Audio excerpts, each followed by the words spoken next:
Hi hello నమస్తే welcome to many in one channel views అందరికీ నమస్కారం. ఈరోజు మనం హయగ్రీవ స్వామి గురించి తెలుసుకుందాం. ఈ స్వామిని ఏ రోజు పూజిస్తే సకల శుభాలు జరుగుతాయి. జ్ఞానము, వివేకము, వాక్కు బలము, బుద్ధి బలము, విద్యా బలము లాంటివి ఎన్నో రకాల మంచి శుభకార్యాలు కానీ మంచి విషయాలు కానీ మన జీవితంలోకి రావడానికి, అన్ని మంచి జరగడానికి ఈ హయగ్రీవ స్వామి చాలా చాలా చాలా ఉపయోగపడతాడు. కాబట్టి మీరు మీ జీవితంలో మీకు కావాల్సినవి దక్కాలి అనుకున్న అన్ని రకాల విద్యా బలాలు, బుద్ధి బలాలు కావాలంటే హయగ్రీవ స్వామిని ఏ రోజు పూజిస్తే మంచిది, ఎప్పుడు పూజిస్తే మంచిది, అలా ఈ దేవుడిని నమ్ముకుంటే ఎంత మంచి జరుగుతుందో మనం తెలుసుకుందాం ఈ వీడియోలో. అలాగే ఈ దేవుడు ఎలా అవతరించాడు, ఈయన రూపం ఏంటి, ఎలా ఉంటాడు, ఎవరి స్వరూపంగా మనం పూజించుకోవచ్చు అనే విషయాలు చాలా విషయాలు మనం ఈ వీడియోలో తెలుసుకుందాం. హిందూ మతంలో హయగ్రీవ స్వామిని కూడా విష్ణు అవతారంగా భావిస్తారు. హయగ్రీవుని జ్ఞానమునకు, వివేకముకు, వాక్కుకు, బుద్ధికి, అన్ని విద్యలకు దేవుడుగా భావిస్తారు. హయగ్రీవ స్వామిని చదువుల యొక్క దేవుడుగా పూజిస్తారు. హయగ్రీవ స్వామి అంటే చదువుల దేవుడు. శ్రావణ మాసంలో వచ్చే పౌర్ణమి గురించి ప్రత్యేకించి చెప్పనక్కరలేదు. భారతీయులంతా ఈరోజు రాఖీ పౌర్ణమిగా సోదరులతో ఘనంగా జరుపుకుంటారు. కానీ రాఖీ రోజు మరొక ప్రత్యేకత కూడా మనకు ఉంది. అదే హయగ్రీవ జయంతి. ఆ హయగ్రీవ జయంతి ప్రత్యేకత ఏమిటో, ఆ రోజు ఏం చేస్తే ఆ స్వామివారు అనుగ్రహం లభిస్తుందో తెలుసుకుందాం. హయగ్రీవుడు అంటే సాక్షాత్తు విష్ణుమూర్తి అవతారమే అని శాస్త్రాలు పేర్కొంటున్నాయి. శ్రావణ మాస శుక్లపక్ష పూర్ణిమయే హయగ్రీవ జయంతి. హయగ్రీవుడు అనగానే సకల విద్యాది దేవత అయిన శ్రీమన్నారాయణుడు హయగ్రీవునిగా అవతరించాడు. హయగ్రీవుడు అంటే గుర్రపు తల ఉన్నవాడు అని అర్థం. ఒకసారి మధుకైటబులు అనే రాక్షసులు వేదాలను దొంగలించారంట. అప్పుడు విష్ణుమూర్తి హయగ్రీవ అవతారాన్ని ధరించి ఆ మధుకైటబులను వధించి వేదాలను రక్షించాడు. వేదాలు జ్ఞానానికి, వివేకానికి చిహ్నాలు. ఆ వేదాలనే రక్షించాడు కాబట్టి హయగ్రీవుడు జ్ఞాన ప్రదాతగా భావిస్తారు. హయగ్రీవునకు ఆ ఆకారం ఉండడానికి వెనుక కూడా ఒక గాథ వినిపిస్తుంది.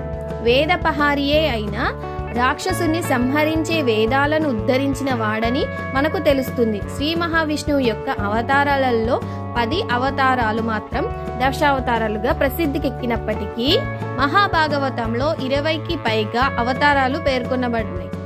ఆ అవతారాలలో హయగ్రీవ అవతారం విశిష్టమైనది. హయం అనగా గుర్రం, గ్రీవం అనగా కంఠం, అశ్వముఖంతో, మానవ శరీరంతో, వామాంకమును శ్రీ లక్ష్మీదేవితో, తెల్లని శరీర ఛాయతో, చతుర్భుజాలతో, శంఖ చక్ర చిన్మద్ర పుస్తకాలను దాచిన శ్రీమన్నారాయణుడి గురురూపమే హయగ్రీవ స్వరూపం.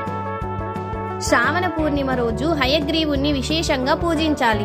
ఈ స్వామిని పూజించడం వల్ల విద్య, ఐశ్వర్యం, అధికారం, ఆయువు మొదలైనవి లభిస్తాయి. భూ వివాదాలు పరిష్కరించబడతాయి. న్యాయ పోరాటాలలో విజయం లభిస్తుంది. ముఖ్యంగా విద్యార్థులు హయగ్రీవుని పూజించడం వల్ల చదువు బాగా వస్తుంది. శత్రు వినాశనం కూడా జరుగుతుంది. ప్రతిరోజు హయగ్రీవుని స్తుతి చేస్తే లక్ష్మీనారాయణుల శుభాశిస్సులతో పాటు సకల దేవతల సంపూర్ణ శుభాశిస్సులు కూడా సంప్రాప్తి అవుతుంది. ఇప్పుడు చెప్పబోయే స్తోత్రాన్ని హయగ్రీవ జయంతి రోజున ఎన్నిసార్లు వీలైతే అన్నిసార్లు పఠించడం వల్ల శుభాలు కలుగుతాయి. జ్ఞానానందమయం దేవం నిర్మలా స్ఫటికాకృతిం ఆధారం సర్వ విద్యానాం హయగ్రీవముపాస్మహే. మీకు ఈ విషయం తెలుసా? చెదపురుగు వల్ల విష్ణుమూర్తి తల ఎగిరి ఎటో దూసుకెళ్ళిందంట. దీని గురించి ఒక చిన్న స్టోరీ తెలుసుకుందాం. దీంట్లోనే మనకు హయగ్రీవ స్వామి ఎలా అవతరించాడు అన్నది కూడా తెలుస్తుంది. హయగ్రీవ స్వామి కాలానికి అందనివాడు, సృష్టికి ముందున్నవాడు. మహావిష్ణువు అవతారాలన్నీ ధర్మరక్షణ నేపథ్యంలోనే జరిగినాయి.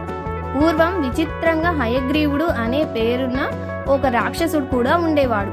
ఆదిపరాశక్తిని గురించి తపస్సు చేసి తనకు మరణం లేకుండా వరం కోరుకోమన్నాడు. అమ్మ అలా కుదరదు అంది. హయగ్రీవుడు కొంచెం తెలివిగా ఆలోచించి గుర్రపు మెడతో ఉన్నవాడి వల్ల మాత్రమే తనకు మరణం సంభవించేలా వరం ఇవ్వమన్నాడు. మనిషి శరీరానికి గుర్రపు మెడ ఉండే జీవి సృష్టిలో ఎక్కడ ఉండదని ఆ రాక్షసుడు నమ్మకం. ఇక అప్పటి నుండి హయగ్రీవ రాక్షసుడు సర్వలోకాలను వేధించడం మొదలుపెట్టాడు. దేవతలంతా విష్ణువుని శరణు వేడారు. విష్ణుమూర్తి చాలా కాలం పాటు నిర్విరామంగా రాక్షసులను సంహారం చేసి అలసిపోయాడు. ఒక రోజున ఎక్కుపెట్టి ఉన్న ధనస్సు మీదనే తల వాల్చి నిద్రపోయాడు. ఎన్నాళ్లకు నిద్ర నుండి లేవకపోయేసరికి శివుడు దేవతలకు ఒక ఉపాయం చెప్పాడు. ఎక్కుపెట్టి ఉన్న ధనస్సుకి బిగించిన అల్లెత్రాడుని తెంపగలిగితే ఆ కదలికలకు విష్ణువుకు మెలుక వస్తుంది. ఆ తాడుని కొరకగల శక్తి ఒక చెద పురుగుకు మాత్రమే ఉందని బ్రహ్మాది దేవతలకు అర్థమైంది. దానికే ఆ పని అప్పగించారు. చెద పురుగు త్రాడుని కొరకడంతో ధనస్సు కొన బలంగా విష్ణు శిరస్సుకి తగిలింది. ఆ తల ఎగిరి ఎటో దూసుకు వెళ్ళింది. దానికోసం అన్ని చోట్ల వెతికారు, అయినా ఫలితం లేకపోయింది. ఇక చేసేది ఏమీ లేక ఆదిపరాశక్తిని స్తుతించారు. ఆ అమ్మ ప్రత్యక్షమై ఏదైనా గుర్రపు మెడను తెచ్చి విష్ణుమూర్తి శరీరానికి అతికించమంది.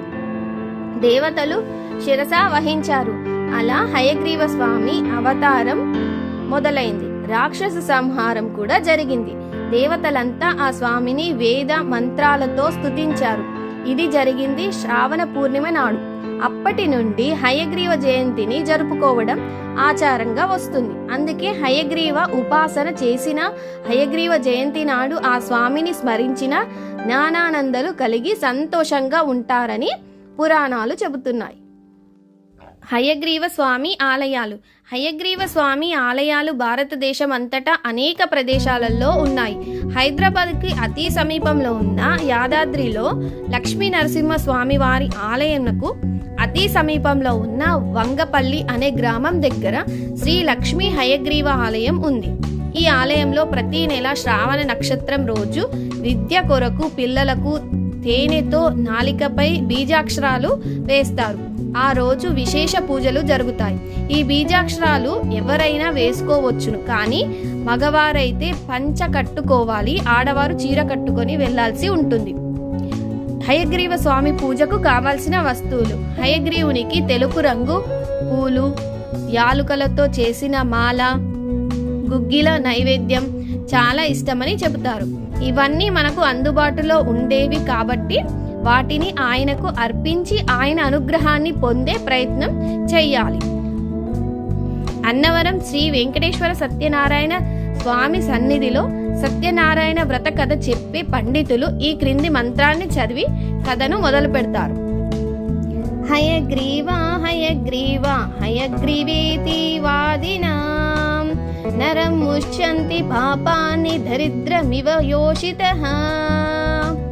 హయగ్రీవ హయగ్రీవ హయగ్రీవేతి యోపదేత్ తస్య నిస్సరతి వాణి జహ్ను కన్మా ప్రవాహవత్. హయగ్రీవ హయగ్రీవ హయగ్రీవేతి యో ధ్వనిః విశోభతే చ వైకుంఠ కవాటోద్ఘాటనే ధ్వనిః. ఫలశ్రుతి. శ్లోకత్రయమిదం దివ్యం హయగ్రీవాపదాంకితం వాదిరాజయత్రిప్రోక్తం పఠంతం సంప్రదాంప్రదం. హయగ్రీవుడు జ్ఞాన ప్రదాత.